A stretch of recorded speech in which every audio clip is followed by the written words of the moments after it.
I just watched your segment on YouTube about wrestlers who did not live up to their talent, and I was surprised by a name that did not come up. Primetime Brian Lee. Oh, He was my favorite for a while, and I always thought he should have been a bigger star. What are your thoughts? yeah. Well, as a matter of fact, there you go. And hopefully Brian is not listening to this, but I have not seen or heard from Brian Lee in I think I saw him at an independent event potentially in the Northeast, like 16, 17 years ago now. And I don't know what he's doing, but yeah, Brian had all the tools at the beginning. He had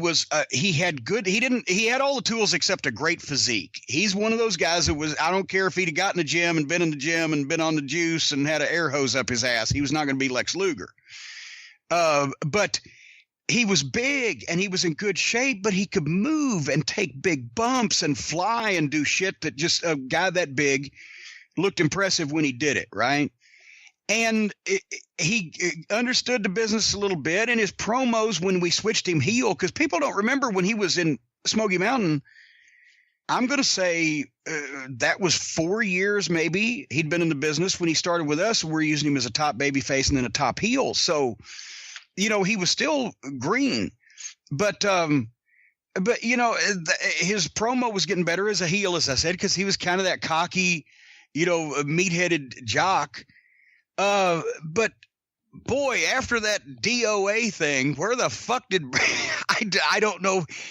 He got kind of out of shape and he had made some questionable decisions outside the ring, and then he just stopped getting booked. Did he do anything with WCW till they folded up? I don't remember if he did. I know he was in ECW, but I think that was before DOA. Yeah, I think you're right. That was in between Smoky Mountain and WWF. So I don't know. Brian Lee, where are you? Send out an APB.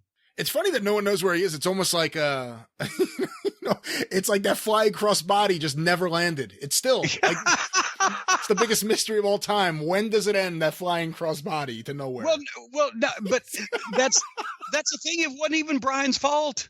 It was fucking Zink's fault.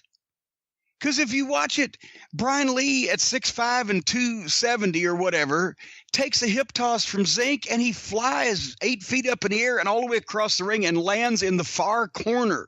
And Zink sees him land in the far corner of the ring.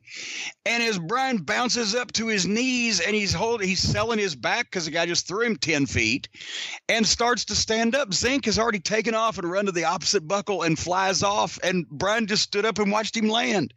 There's no way if Zink saw where he landed that he should have taken off.